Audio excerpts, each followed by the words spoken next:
नमस्कार साथियों, आज हमारी ये एलसीएम एचसीएफ की 5वीं क्लास है और क्वेश्चन नंबर 76 से शुरुआत कर रहे हैं। देखिए, आज का जो पहला क्वेश्चन है इसमें संख्या दे रखी है 252, 294 और ये एक संख्या है 3 हैज 8 और इसका पूछा है क्या दे रखा है, एचसीएफ 42 दे रखा है, तो इसका मान पूछा है, हैश का मान पूछा है। अब देखिए एचसीएफ क्या होता है, एचसीएफ वो संख्या होती है जिससे सारी संख्या ये डिवाइड हो जाएंगी। अगर हम 42 से ये सारी संख्या को भाग करें तो सारी संख्या डिवाइड हो जाएंगी, लेकिन हमें तो केवल एक संख्या से मतलब है, किससे, ये यहां पर कौन सा डिजिट आना चाहिए, कौन सा अंक आना चाहिए। अब देखिए अगर हम यहां से 42 से इसे भाग करें, क्योंकि एचसीएफ ऐसी संख्या होती है जिससे सारी संख्या पूर्ण रूप से विभक्त हो जाती हैं। अगर हम 42 से इसमें भाग करें तो देखिए यहां पर जो संख्या है 3, ये इतनी छोटी संख्या है कि यहां पर अगर हम 9 अंक भी लिख लें, यानी सबसे बड़ा पूर्णांक यहां पर एक अंक में 9 ही तो होगा, 9 के बाद फिर यानी 10 लिखा नहीं जा सकता, सिंगल डिजिट में है। तो अगर यहां पर हम 9 भी लिख लें तब भी ये संख्या जो है 2 अंकों में 42 से छोटी रह जाएगी। तो देखिए अब करना क्या है, यहां पर जो ऑप्शन दे रखे हैं कितने, 2, 4, 7 और 8। एक बार ये देखिए कि 42 ढाई कितना होता है, 420। अगर हम 42 न बात करें, क्योंकि हमें पहली और आखिरी संख्या 8 के रूप में चाहिए, तो 9 दूनी 18 हासिल 1 और 9 चौक 36 और 1 37, कितना आ गया 378। यहां देखिए पहली संख्या क्या है 3 और अगली संख्या लास्ट वाली क्या है 8, तो इस हैशटैग का मान निश्चित रूप से क्या आ जाएगा, 7 आ जाएगा। यानी 378 जो है ये कितनी बार चला जाएगा, 9 बार चला जाएगा। हमसे इस वाली संख्या का मान पूछा है, यानी यहां पर क्या आएगा, ऑप्शन के अकॉर्डिंग यहां पर क्या आ जाएगा, 7 आएगा। तो इस तरीके के सवाल भी कभी कभी आ जाते हैं, तो वो सिचुएशन के अकॉर्डिंग, सिचुएशन का मतलब ऑप्शन के अकॉर्डिंग वो बना लिए जाते हैं। चलिए नेक्स्ट क्वेश्चन। दो दी गई संख्याओं का लघुत्तम समापवर्तक उन संख्याओं के महत्तम समापवर्तक से 6 गुना है। यानी मान लीजिए हमने एचसीएफ कितना मान लिया, एचसीएफ हमने x मान लिया, तो एलसीएम कितना हो जाएगा, कितना गुना है, 6 गुना है, तो 6x हो गया। यदि दोनों संख्याओं में छोटी संख्या 6 है, देखिए एलसीएम गुणा एचसीएफ बराबर हमने क्या पढ़ा है, पहली संख्या गुणा दूसरी संख्या। एलसीएम कितना हो गया 6x, एचसीएफ कितना हो गया x। छोटी संख्या 6 है तो बड़ी संख्या पूछी है। अब देखिए 6 से 6 चला गया, यानी एक्स स्क्वायर आ गया। जो दूसरी संख्या है वो क्या आ गई, एक्स स्क्वायर। अब यहां पर आप देखिए जो आपके ऑप्शन दे रखे हैं वो संख्याओं के रूप में दे रखे हैं, जबकि हमारी जो वैल्यू आई है दूसरी संख्या की वो एक्स स्क्वायर के रूप में है। तो अब यहां पर हम ये देखेंगे कौन सी ऐसी संख्या है जो पूर्ण स्क्वायर रूट वैल्यू है, यानी पूर्ण वर्गमूल संख्या है। देखिए 15 किसी भी संख्या का वर्ग नहीं है, 18 किसी संख्या का वर्ग नहीं है, 9 3 का वर्ग है और 12 किसी संख्या का वर्ग नहीं है। तो एक्स स्क्वायर का मान कितना आ जाएगा निकल के, 9 आ जाएगा। यहां पर ऑप्शन के अकॉर्डिंग जो भी संख्या होगी उस तरीके से, अगर ऐसा प्रश्न आपके सामने आएगा तो इसी तरीके से आपको बनाना है। Next question. दो संख्याओं का महत्तम समापवर्तक 96 है और उनका लघुत्तम समापवर्तक 1296 है। यदि उनमें से एक संख्या 864 हो तो दूसरी कितनी होगी। कल ऐसे सवाल, कल की क्लास में सारे ही सवाल जो है वो इसी तरीके के थे, पहली संख्या गुणा दूसरी संख्या बराबर एलसीएम गुणा एचसीएफ, इस बेस पर सवाल थे। एचसीएफ कितना दे रखा है 96 और एलसीएम कितना दे रखा है 1296। एक संख्या कितनी दे रखी है 864 और दूसरी संख्या जो है वो पूछिए। देखिए 96 से हमने इसको डिवाइड किया तो 96 9 बार चला जाएगा, 864 आ गया। और 9 से हमने इसको डिवाइड किया तो 9 का 9 कितना बचा 3, 39 हो गया, 9 3 27, 9 चौक 36, 3 बचा, फिर 9 चौक 36, कितना आ गया 144। दूसरी संख्या कितनी आ गई 144 आ गई। ऐसे क्वेश्चन सबसे ज्यादा पूछे जाते हैं एग्जामों में, कल की क्लास में भी हमने ऐसे ही सवाल किए थे। नेक्स्ट क्वेश्चन है, दो संख्याओं का लघुत्तम समापवर्तक 2079 है और उनका महत्तम समापवर्तक 27 है। यदि उनमें एक संख्या 189 हो तो दूसरी संख्या कितनी होगी। ये भी वही सवाल है, पहली संख्या गुणा दूसरी संख्या बराबर एलसीएम गुणा एचसीएफ। पहली संख्या कितनी दे रखी है, एक संख्या 189 दे रखी है, दूसरी संख्या यहां पर पूछी गई है, एलसीएम कितना है 2079 और एचसीएफ कितना है 27। कितनी बार जाएगा, 3 छंग 18, 3 सत्ते 21, 27 सत्ते 189 और 7 से हमने इसको डिवाइड किया तो 7 दूनी 14, कितना बचा 6 और 7 नम 63, 3 बचा, कितना बचा 4 और 7 सत्ते 49। दूसरी संख्या क्या आ गई 297। नेक्स्ट, एसएससी सीजीएल, यूपीएससी और यूपीपीसीएस में अक्सर ऐसे क्वेश्चन आपको देखने के लिए मिलेंगे। इस क्वेश्चन को थोड़ा डिटेल में समझते हैं। देखिए क्वेश्चन क्या है, दो अभिव्यक्तियों का लघुत्तम समापवर्तक और महत्तम समापवर्तक, यानी ये तो क्या है लघुत्तम समापवर्तक है और ये क्या है एचसीएफ यानी महत्तम समापवर्तक है, और जिनमें से एक संख्या ये है तो दूसरी संख्या पूछी है। अगर यहां पर सवाल संख्या के रूप में होता तब तो अभी हम जितने भी सवाल पीछे करते आ रहे थे हो जाता, लेकिन यहां संख्या के रूप में नहीं है, लेकिन करने का तरीका हमारा वैसे ही रखना है। करने का तरीका क्या है हमारा, पहली संख्या गुणा दूसरी संख्या बराबर एलसीएम गुणा एचसीएफ, इसी बेस पर हमें सवाल करना है। देखिए पहली संख्या एक अभिव्यक्ति क्या है x square plus 3x plus 2 into दूसरी संख्या, ये हमें निकालनी है।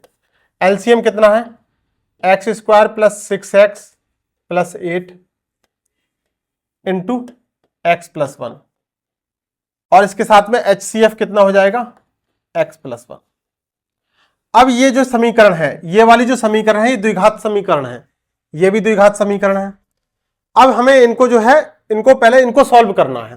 देखिए इसको क्या करेंगे, x square plus 3x plus 2, इसको किस तरीके से करेंगे, इस 3x के फैक्टर करेंगे तो किस तरीके से लिख सकते हैं 2x प्लस x प्लस 2, यानी ये जो वैल्यू जोड़ी हमने 2x प्लस x की तो कितना आ गया 3x, और मल्टीप्लाई कितना हो जाएगा 2। और अगर हम यहां इसको देखें, अभी इसको आगे करेंगे, इसको या किसका किस तरीके से तोड़ेंगे, एक्स स्क्वायर प्लस 4x और प्लस 2x और plus 8 into x plus 1 into x plus 1। अब देखिए यहां पर देखें इन दोनों में क्या कॉमन है, x कॉमन है तो x प्लस 2 रह गया, और यहां पर क्या कॉमन है प्लस 1 कॉमन है तो x प्लस 2 रह गया, गुणा दूसरी संख्या। और यहां पर इन दोनों में देखिए क्या कॉमन है, x कॉमन है तो x प्लस 4 हो गया, और इन दोनों में क्या कॉमन है 4 कॉमन है तो यहां पे क्या आ गया x प्लस 4 आ गया, into x plus 1 into x plus 1। ये जो सवाल है इसमें द्विघात समीकरण भी इन्वॉल्व है, इसलिए इसमें इतना टाइम लग रहा है, और इसको ऐसे ही करना होगा जब ये सवाल आएगा। अब देखिए क्या है x प्लस 2 और x प्लस 2, तो एक पद तो ये हो गया x प्लस 2 और दूसरा वाला पद हो गया x प्लस 1 इंटू दूसरी संख्या, यानी ये जो है इस तरीके से आ गया, और यहां पर एक पद हो गया x प्लस 4 और दूसरा वाला पद क्या हो गया, अच्छा यहां पर ये 2 आएगा x प्लस 2, और ये क्या हो जाएगा x plus 1 into x plus 1, इतना। अब देखिए क्या बचा, इस x प्लस 1 से ये x प्लस 1 कट गया, और इस x प्लस 2 से ये x प्लस 2 कट गया। अब क्या बचा रह गया, देखिए x प्लस 4 बच गया और x प्लस 1 बच गया, x plus 4 into x plus 1। देखिए कहीं दिखाई दे रहा है, नहीं दे रहा है, तो इसका मतलब आपस में भी इनकी गुणा कर देंगे, x की x से गुणा करी तो एक्स स्क्वायर आ गया, ये कितना हो गया x, और इस 4 की गुणा x से करी तो 4x और प्लस 4, कितना आ जाएगा एक्स स्क्वायर प्लस 5x, और ये कितना हो जाएगा प्लस 4, यानी ये आपका answer x square plus 5x plus 4। कौन सा वाला ऑप्शन है, पहला वाला। तो इस तरीके के भी सवाल आपको देखने के लिए मिल जाते हैं, तो कोई बात नहीं है, अगर यहाँ पे आपको द्विघात समीकरण को हल करना आता है तब आप क्वेश्चन को आराम से बना लेंगे। ये द्विघात समीकरण को बहुत ही शॉर्ट तरीके से कैसे बनाते हैं इस पर भी हमने एक वीडियो बना रखी है, जो कि आप जो है डिस्क्रिप्शन में उसका लिंक दे देंगे, वहां से आप देख लेना। चलिए नेक्स्ट क्वेश्चन, क्वेश्चन नंबर 81 क्या है? तीन भिन्न संख्याओं का लघुत्तम समावर्तक 120 है। निम्न में से कौन सी संख्या उन संख्याओं की महत्तम समावर्तक नहीं हो सकती? महत्तम समावर्तक HCF नहीं हो सकती। ये क्या है? LCM, LMC नहीं, LCM। देखिए कल हमने एक जगह ये पढ़ा था LCM बराबर HCF इंटू AB, जहां पर AB क्या थे? ये AB गुणनखंड थे, फैक्टर थे,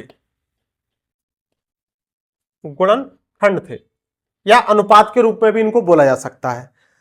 तो यहां से क्या निष्कर्ष निकलेगा कि AB बराबर क्या? LCM को आप HCF से भाग कर सकते हैं। यानी LCM एक ऐसी संख्या होती है जो HCF से पूर्ण रूप से डिवाइडेबल होती है। अब देखिए LCM कितना है? 120। अब पूछा है कि निम्नलिखित में से कौन सी संख्या उन संख्याओं की महत्तम समावर्तक यानी HCF नहीं हो सकती। यानी यहां पर जो HCF वाली संख्या होगी उस संख्या से ये 120 पूर्ण रूप से डिवाइड हो जाएगा। 8, पहला वाला देखते हैं, 8 से डिवाइड हो रहा है? बिल्कुल हो रहा है। कितनी बार जा रहा है? 8 ही का 8, 4 बचा, 8 पंजे 40। ठीक है, तो यानी ये HCF हो सकती है। 12 से तो डिवाइड हो ही रहा है, दिख ही रहा है हमें, 12 ढाई 120। 24 से भी डिवाइड हो रहा है, 24 पंजे 120। 35 से डिवाइड होगा? 35 से डिवाइड नहीं होगा। ठीक, तो क्या है? पूछा क्या? नहीं हो सकती, तो क्या होगा? 35। तो याद रखना है LCM हमेशा HCF से डिवाइड होने वाली संख्या होती है। नेक्स्ट, दो संख्याओं का HCF 23 है, उनके LCM के अन्य दो गुणनखंड 13 और 14 हैं, उनमें से बड़ी संख्या ज्ञात कीजिए। देखिए गुणनखंड जो है कितने AB के रूप में हम मान सकते हैं इनको। A का मान कितना है? 13 और B का मान कितना है? 14। ये गुणनखंड है। अगर इनमें गुणनखंड में डायरेक्ट आप HCF से गुणा कर दोगे तो आपको सीधे सीधे बड़ी संख्या और छोटी संख्या मिल जाएगी। हमसे क्या पूछा है? यहां पर बड़ी संख्या पूछा है, तो बड़ी संख्या क्या है? बड़ा फैक्टर 14, 23 चौक 92, हां से 9 हो गया, 23 का 23 और 9 कितना हो गया?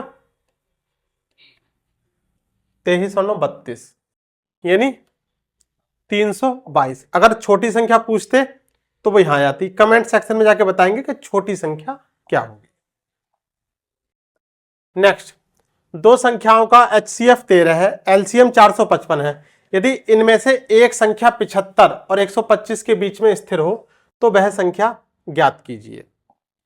अब देखिए यहां से सवाल का टाइप चेंज हो गया। एक संख्या क्या दे रखी है? 75 और 125 के बीच में स्थित हो, यानी कोई सी भी हो सकती है, 75 से 125 के बीच में हो सकती है। अब करना क्या है? देखिए कल हमने पढ़ा था LCM बराबर HCF गुणा AB। AB क्या थे? गुणनखंड थे, फैक्टर थे। तो देखिए AB का मान यहां से हम क्या निकाल सकते हैं? LCM divided by HCF। तो देखिए LCM डिवाइडेड बाई HCF, तो यहां से LCM कितना है? 455। अगर 455 को हमने भाग कर दिया कितने से? 13 से, तो क्या आ जाएगा?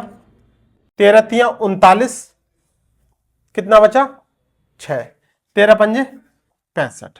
यानी ये 35 जो वैल्यू आई है ये किसकी वैल्यू आई है? AB की वैल्यू आई है। यानी AB का मतलब A गुणा B। AB का मतलब क्या है? A गुणा B। अब A गुणा B का मतलब यह है कि 35 आप किस तरीके से ला सकते हैं गुणा के रूप में। देखिए 1 गुणा 35 ये आ सकता है, 5 गुणा 7 ये आ सकता है, और क्या आ सकता है? बस ये दो ही तरीके से आ सकता है, 5 गुणा 7 या 7 गुणा 5 या कितना 35 गुणा 1, एक ही बात है। आगे पीछे से इन दोनों को सेम ही मतलब है, चाहे 35 गुणा 1 बोल लो या 1 गुणा 35 बोल लो। अब देखिए आपको करना क्या है, यहां से ए बी का मान कितना आ गया, ये आ गए हैं गुणनखंड। अब गुणनखंड में हम किससे, HCF से मल्टीप्लाई कर दें। देखिए यहां पर अगर इसमें मल्टीप्लाई कर दें तो देखिए इसका मान कितना हो जाएगा, 13 और ये कितना हो जाएगा 13 पंजे 65 हासिल 6, 13 तिया 39 और 6 45, यानी 13 और 455। अब देखिए क्या कर रहा है, यदि इनमें से एक संख्या 75 और 125 के बीच में, कोई सी भी संख्या 75 और 125 के बीच में आई, नहीं आई, तो ये तो काम हो गया खत्म, बिल्कुल नहीं है। अब यहां देखें, देखिए 13 पंजे 65 अभी भी नहीं आई, और 13 सत्ते 91। क्या कह रहे हैं, यदि इनमें से एक संख्या 75 और 125 के बीच में स्थित हो तो वह संख्या कौन सी होगी। देखिए ऑप्शन के अकॉर्डिंग, कंडीशनल क्वेश्चन है, ऑप्शन के अकॉर्डिंग इन प्रश्नों का आपको आंसर देना है। अगर यही सवाल कह देते कि इनमें से एक संख्या 400 से 500 के बीच में होती, तब ये वाला आंसर नहीं होता, तब आंसर आपका क्या बन जाता, ये बन जाता। तो कंडीशनल क्वेश्चन है, जैसा क्वेश्चन कहेगा, कंडीशन रखेगा, उसी हिसाब से आपको आंसर देना है। यहां पे ये भी कह सकता था कि एक संख्या 50 से 70 के बीच में, तब आपके पास आंसर क्या हो जाता, 65 हो जाता। तो कंडीशन के अकॉर्डिंग आपको इन प्रश्नों के उत्तर देने हैं।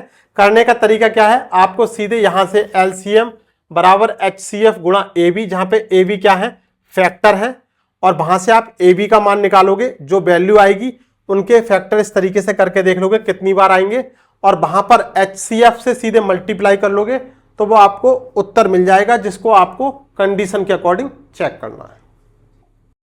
नेक्स्ट, दो संख्याओं के बीच का अंतर 15 है।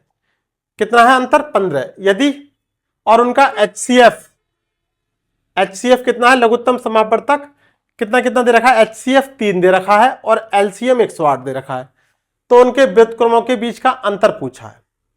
चलिए कोई बात नहीं, मान लीजिए संख्या हमने क्या मान ली, x और y, ठीक। व्युत्क्रम का मतलब होता है 1/x और 1/y। इनके बीच का अंतर पूछा है, यानी इनके बीच का अंतर पूछा है। तो अगर अंतर निकालें तो क्या काम करेंगे, देखिए एलसीएम लेंगे, ये नीचे आ गई xy और ऊपर क्या आ जाएगा y माइनस एक्स, ये आ गया y minus x upon xy। अब देखिए एलसीएम गुणा HCF बराबर क्या होता है, दोनों संख्याओं का गुणनफल, यानी पहली संख्या गुणा दूसरी संख्या। यह हमने पहले दिन से ही फार्मूला पढ़ते हुए आ रहे हैं। तो देखिए यहां पर xy, यानी अगर हमने एक संख्या x मान ली और दूसरी संख्या y मान ली, तो यहां पर क्या आ गया l गुणा h, यानी LCM गुणा HCF। तो xy का मान हम कितना लिख सकते हैं, 3 गुणा 108। क्यों, क्योंकि LCM गुणा HCF बराबर क्या होता है, दोनों संख्याओं का गुणनफल। अब दोनों संख्याओं के बीच का अंतर कितना दे रखा है, 15 दे रखा है। इससे इसको डिवाइड कर देंगे, 3 पंजे 15 और आपके पास आंसर क्या आ जाएगा 5/108। सबसे आसान तरीके से ये सवाल मैं आपको करा रहा हूं। अगर इसके और तरीकों की देखोगे तो बहुत बड़े बड़े तरीके दे रखे हैं किताब में, अगर इसका सॉल्यूशन देखोगे तो बहुत बड़े तरीके से दे रखा है। आपको कुछ नहीं करना, ये फार्मूला आपने पढ़ाई है, LCM गुणा HCF बराबर पहली संख्या गुणा दूसरी संख्या। यहां से XY का मान निकल गया और यहां पे हमने संख्या x और y के रूप में मानी है, जिनका हमने LCM लेके क्या फॉर्मेट में लिया है, y minus x upon XY। दोनों संख्याओं का अंतर दे रखा है सवाल में, XY का मतलब क्या दे रखा है 3 गुणा 108। यानी इतना सब कुछ आपको करने की जरूरत नहीं है। जब भी एग्जाम में क्वेश्चन आएगा तो आपको यहां से पिक करना है, इस फॉर्मेट को याद रखना है। XY का मतलब कितना हो गया 3 × 108 और अंतर कितना होता है 15, और कैलकुलेट कर दिया 3 पंजे 15, 5/108। लेकिन कब, जब आप लगातार इन सवालों पर प्रैक्टिस करेंगे तब। नेक्स्ट, दो संख्याओं का HCF 16 है, 16, तथा उनका अंतर कितना है 16 है। संख्याएं ज्ञात कीजिए। देखिए अंतर कितना है, दो संख्याओं का HCF 16 है और उनका अंतर कितना है 16 है। इन दो संख्याओं का अंतर आपको 16 दिखाई दे रहा है, कितना मुझे 24 दिखाई दे रहा है। तो ये तो दो संख्या हो नहीं सकती। इन दो संख्याओं का अंतर कितना दिखाई दे रहा है? 20 दिखाई दे रहा है, जबकि सवाल में सीधे सीधे कह रहा है कितना है होना चाहिए 16। इन दो संख्याओं का अंतर कितना दिखाई दे रहा है? 16 दिखाई दे रहा है। इन दो संख्याओं का अंतर कितना दिखाई दे रहा है? 16 दिखाई दे रहा है। यानी या तो ऑप्शन ए या ऑप्शन बी बनेगा। अब देखिए क्या HCF से हमेशा दोनों संख्या डिवाइड होंगी, निश्चित रूप से डिवाइड होंगी। क्या 16 से 72 और 88 दोनों संख्याएं डिवाइड हो रही हैं? नहीं हो रही हैं, तो ये वाला ऑप्शन भी खत्म हो गया। एक बार इसको और देख लेते हैं, 16 चौका 64 और 16 पंजे 80, तो ये बन गया आंसर। तो बहुत सारे प्रश्न आपको ऐसे भी देखने के लिए मिलेंगे। देखिए रेलवे NTPC एग्जाम में क्वेश्चन आया भी है और आपको यहां पर ज्यादा दिमाग लगाने की जरूरत भी नहीं है। चलिए नेक्स्ट क्वेश्चन देखते हैं। दो संख्याओं का LCM 495 और HCF कितना है? 5 है। यदि उनका योग कितना दे रखा है? 100 दे रखा है। तो इन दोनों संख्याओं के बीच का अंतर पूछा है। अब देखिए हम जो सवाल करेंगे वो इस फॉर्मेट से करेंगे कि LCM बराबर HCF गुणा AB, जहां पर AB क्या है? आप इनको रेशियो बोल सकते हो, आप इनको फैक्टर बोल सकते हो। तो ये फार्मूला नहीं है, ये आपका एक तरीके से ट्रिक के रूप में है, जिसका वर्णन यानी जिसका जिक्र हमने पीछे भी कर रखा है। तो हम क्या काम करते हैं, AB की वैल्यू निकालने के लिए सीधे हम LCM को HCF से भाग कर देते हैं। देखिए कितना LCM कितना है? 495। तो 495 को अगर हमने 5 से भाग कर दिया तो AB का मान आ गया, कितना आ गया? 5 9 45, कितना बचा? 4 और 5 9 45। AB का मान कितना आ गया? यानी AB का मतलब A गुणा B, कितना आ गया? 99। अब देखिए 99 कितने तरीके से लिखा जा सकता है, या तो 1 गुणा 99, या फिर 11 गुणा 99, 11 गुणा 9, या फिर 33 तिया 99। बस इतने 3 तरीके से। अब देखिए 33 तिया 99, यहां पर ये जो गुणनखंड के रूप में है इसमें कुछ भी संख्या कॉमन नहीं होनी चाहिए, तो यहां पर कॉमन संख्या आ रही है, तो इस वजह से ये इसका काम तो हो गया खत्म। अब हमें केवल क्रॉस चेक करना है। ये फैक्टर जो आए हैं इनमें हम HCF से मल्टीप्लाई करके देख लेते हैं।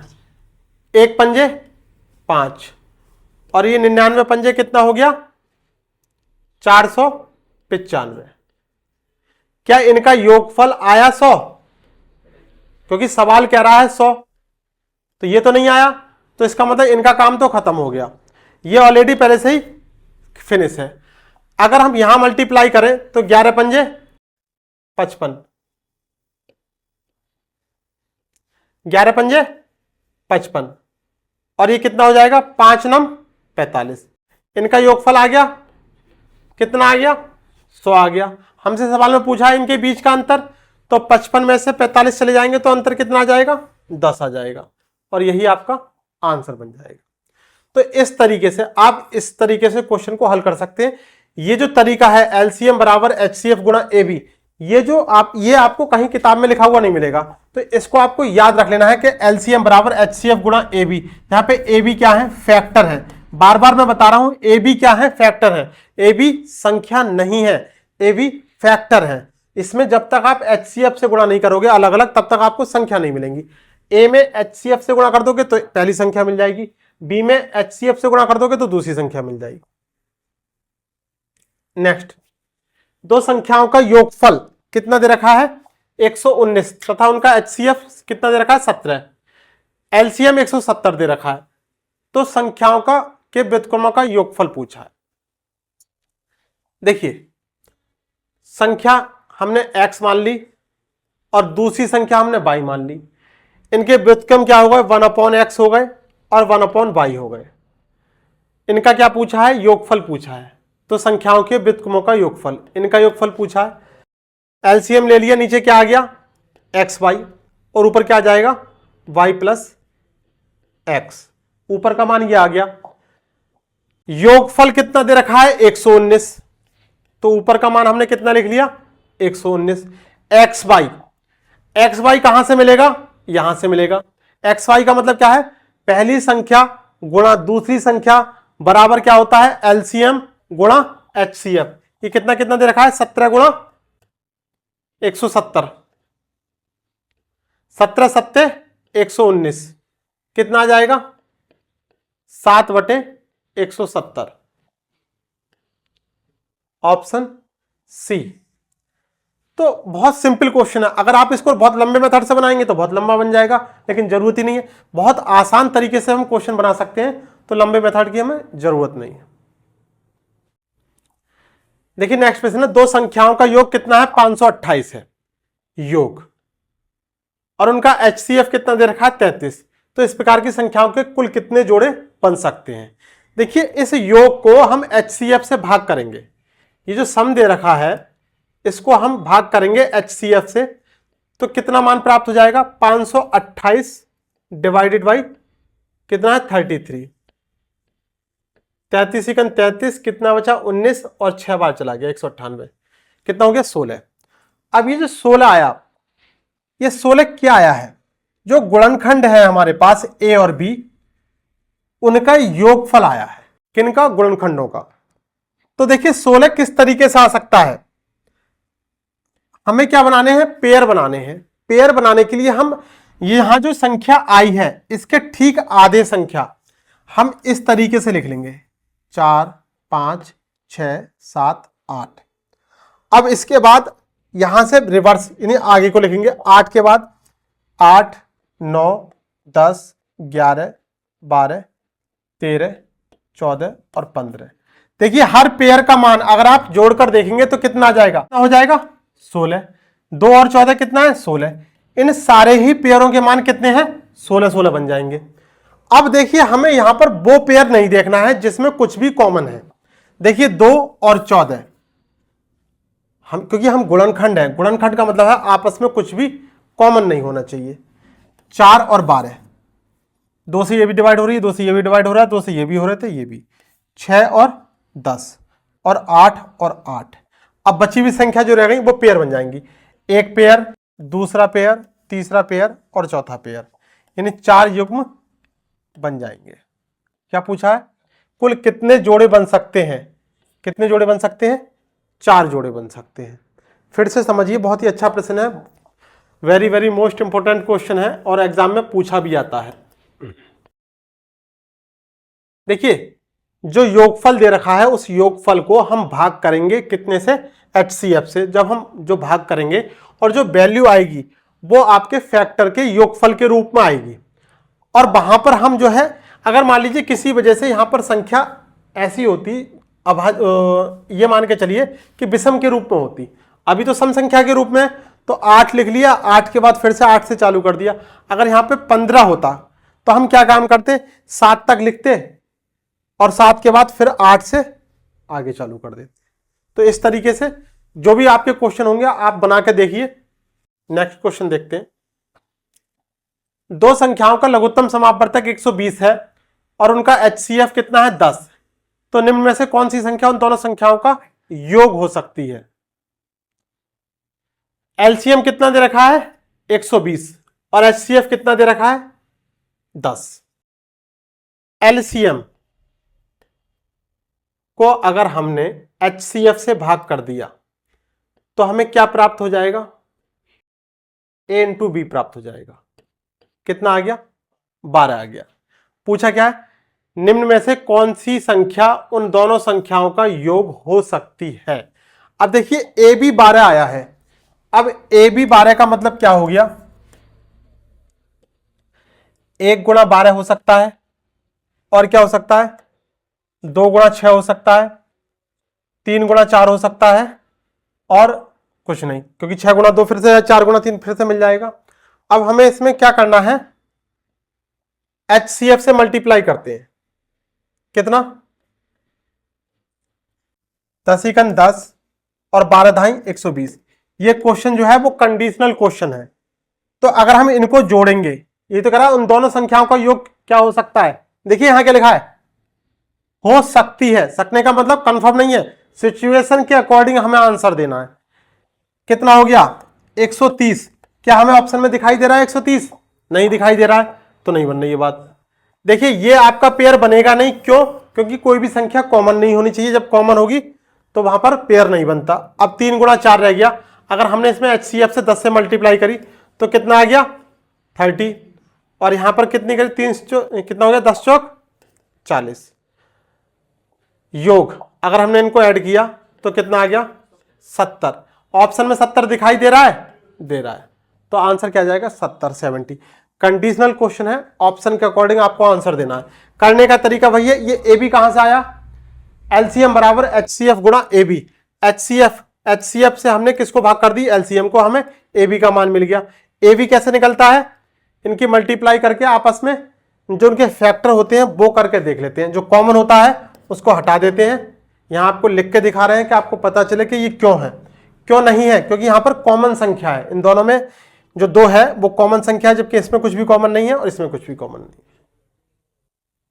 है। नेक्स्ट, यदि दो धनात्मक सम संख्याओं के महत्तम समावर्तक तथा लघुत्तम समावर्तक कितने हैं, 2 और 84 हैं, तो उन संख्याओं का जोड़ कितना होगा।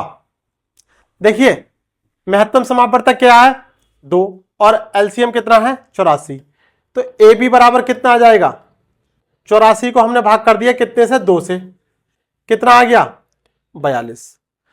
अब 42 के फैक्टर देख लेते हैं कि कौन कौन से बनेंगे।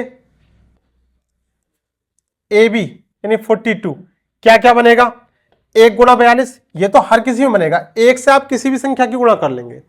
इसके बाद 21 दूनी 42,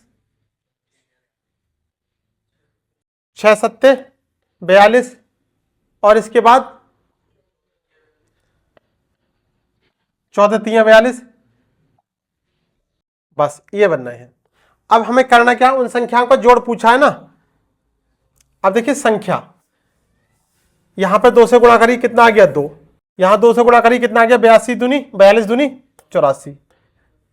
ऑप्शन में दिखाई दिया 86 तो नहीं है, 2 दूनी 4, 21 दूनी 42,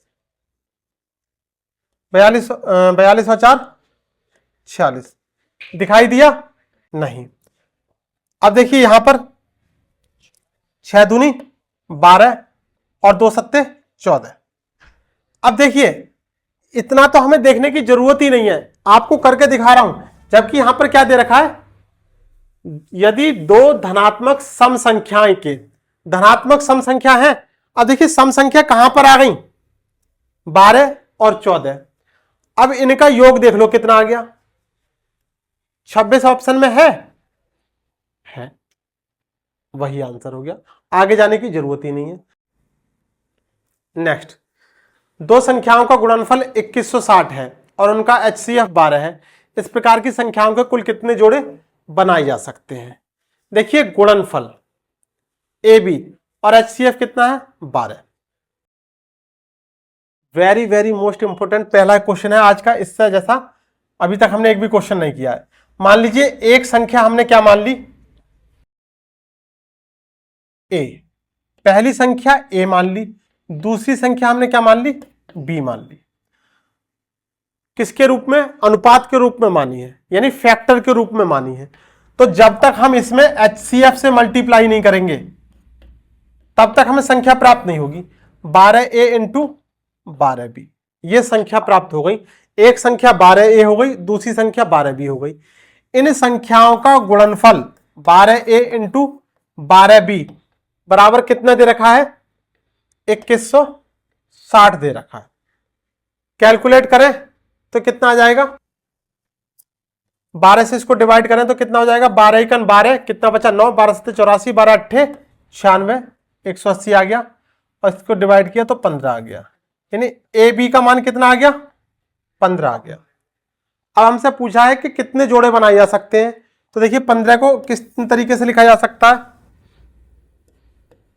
गुणनफल है यानी ए बी के मान के रूप में है, तो 1 गुणा 15 और क्या हो सकता है, 2 से नहीं आएगा, 3 से, 3 पंजे 15,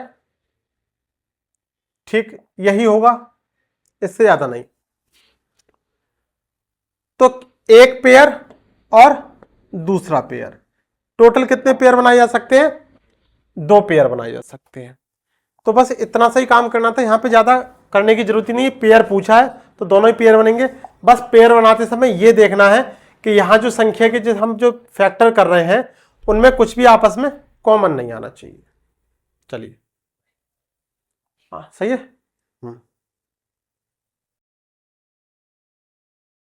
दो धनात्मक पूर्णांकों का लघुत्तम समापवर्तक एलसीएम बड़ी संख्या का 2 गुना है।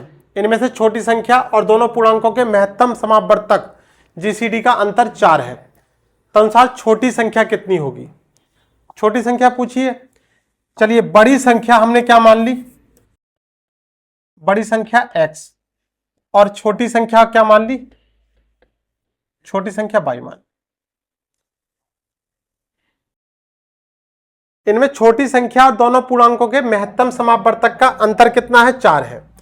यानी छोटी संख्या y और HCF का अंतर कितना दे रखा है? 4 दे रखा है।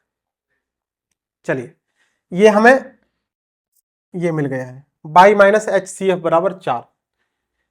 यहां क्या दे रखा है? एलसीएम बड़ी संख्या का 2 गुना है। यानी एलसीएम कितना है? बड़ी संख्या x है तो एलसीएम कितना है? 2x। एलसीएम 2 गुना है तो एलसीएम 2x हो गया और बड़ी संख्या कितनी हो गई? x हो गई। अब देखिए करना क्या है यहां पर, पहली संख्या गुणा दूसरी संख्या बराबर क्या होता है? एलसीएम गुणा HCF।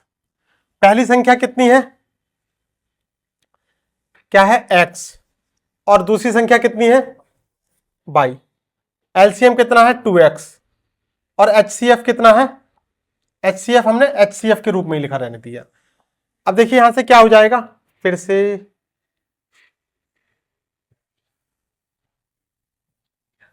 देखिए कितना x से x गया, y बराबर क्या बचा? 2h। y का मान कितना आ गया? 2h आ गया। अब y का मान अगर हमने यहां रखा तो 2h बराबर 2h माइनस के h बराबर 4 आ गया।